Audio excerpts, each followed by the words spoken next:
Ladies and gentlemen, boys and girls, it's Diego with the beautiful Karina, my lovely prometida. And we are waiting for our K1 visa process to continue to the National Visa Center. Our NOA 1 letter is April 18th, 2022, and our NOA 2 letter is May 30th, 2023. Now, we don't count days, okay, but that's 407 days. I just figured it out for you guys, but we don't count days. Next step for us is the National Visa Center, which will probably be, we'll hear from the National Visa Center probably the first week of September of this year. Now, Karina, my beautiful prometida, is from Caracas, Venezuela, but she's a legal resident of Bogota, Colombia, and I live in the Panhandle of Florida, near Pensacola, just a tad north of Navarre Beach. And Navarre Beach is where we're going to get married, and Captain Bill is our wedding officiant. Okay, so come on along. This video is about Australia. Beautiful Australia, down under. Embassy processing, etc. Come on, let's go. Now, Australia is officially called the Commonwealth of Australia. It's a sovereign country comprising the mainland of the Australian continent, the island of Tasmania, and numerous smaller islands, okay? And Australia is the largest country in Oceania, and is the world's 6th largest country. Now, Australia is also the oldest, flattest, and driest inhabited continent in the world. I bet you guys didn't know that. And it has the least fertile soil in the world too. Okay, but that's okay. Australia is a federal parliamentary constitutional monarchy comprising of 6 states and 10 territories. Now, the United States has got 50 states and territories, but they're named a little differently. Okay, but Australia is a big place and it's a beautiful country. Okay, it has a population of nearly 27 million people and is highly urbanized and heavily concentrated on the eastern seaboard of the country. Now, Canberra is the nation's capital. Like Washington, D.C. is the capital of the United States. Canberra is the capital of Australia.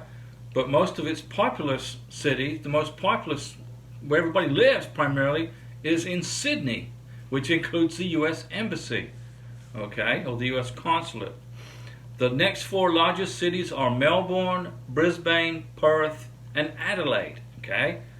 Australia has abundant natural resources and is well developed with international trade relations globally, which are crucial to the country's economy. Okay? Now, this generates income from various sources, including mining, exports, banking, manufacturing, agriculture, and international education. How about that? The beautiful country of Australia ranks amongst the highest in the world for quality of life, health, education, economic freedom, civil liberties, and political rights. So it's a free country. So it's like the United States. You're free in Australia. The climate of Australia is significantly influenced by the ocean currents, okay, including the Indian Ocean dipole and the El Nino with southern oscillation. Whatever that means. Southern oscillation. That's a new one on me. But the weather's controlled primarily by the ocean currents. Okay, they have periodic droughts. Okay, because of such a hot place, and the seasonal tropical low pressure systems that come in produce cyclones, primarily though in northern Australia. In the United States, right here in Florida, just south is the Gulf of Mexico of me, we get hurricanes. They get cyclones. Now let's talk about food, my favorite subject. And the first settlers to Australia introduced British and Irish cuisine to the continent. And that includes things like fish and chips, and I love fish and chips. And Australian dishes are also common are the Australian meat pie, which is related to the British steak pie, or steak and kidney pie. Southern European migrants helped build a thriving Australian coffee culture, which gave rise to Australian coffee drinks such as the flat white. How about that? So Colombia, better watch out. Australia is competing with you for the coffee market. And also East Asian migration led to wonderful dishes such as the Cantonese influenced dim sum and Chico roll, okay, as well as distinct Australian cuisine from China. So our friends watching us in beautiful Australia, all the way around the other side of the world, you are probably familiar with sausage sizzles, pavlovas, lamingtons, meat pies, Vegemite, and Anzac biscuits, which are regarded as iconic Australian food. But now let's talk about K1 visas and the U.S. Embassy in Australia, your favorite subject. So you're going to get your U.S. K1 visa approved by the U.S. Consulate in Sydney. Okay, now the Sydney Consular District is the oldest American Foreign Service post in Australia. Now the first American consulate office, or the first American consul officer was appointed in 1836, providing for more than 180 years of diplomatic good relations between the United States of America and Australia. Okay, the district also includes the states of New South Wales, Queensland, and Norfolk Island, and this area is home to half of all Australians.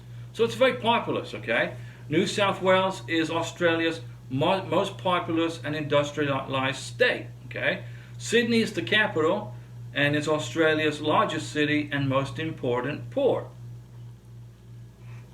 New South Wales has a population of about 7.6 million people, and of which 4.9 million of these folks live in the Sydney area. So I bet there's a lot of traffic congestion.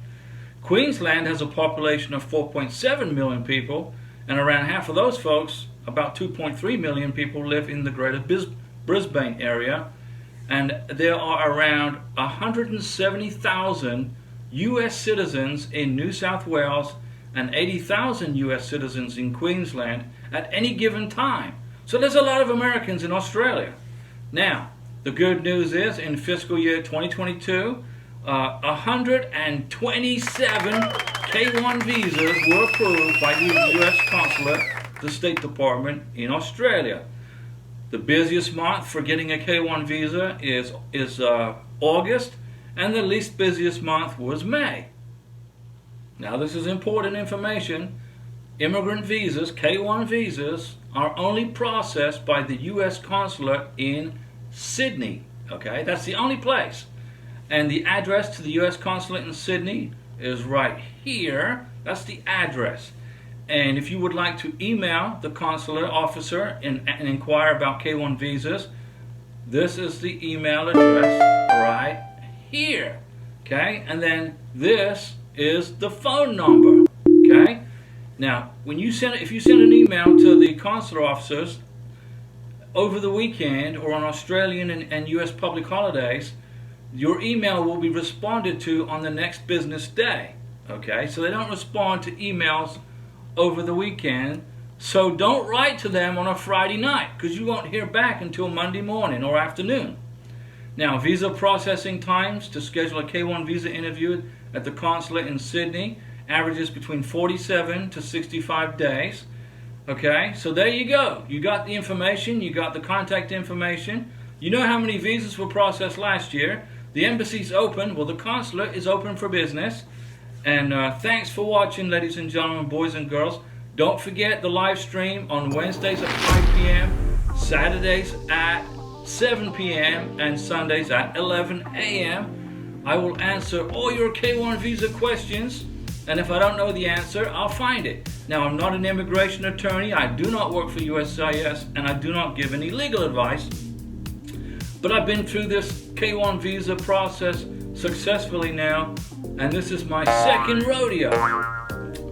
I give you my knowledge. I share my knowledge with you from the years and years and years I've been doing this. And see you at the live stream, and stay patient during this process. To our friends in Australia who are working on a K1 visa, we will see you soon with your K1 and K2 visas in your passports, flying to the United States from Australia.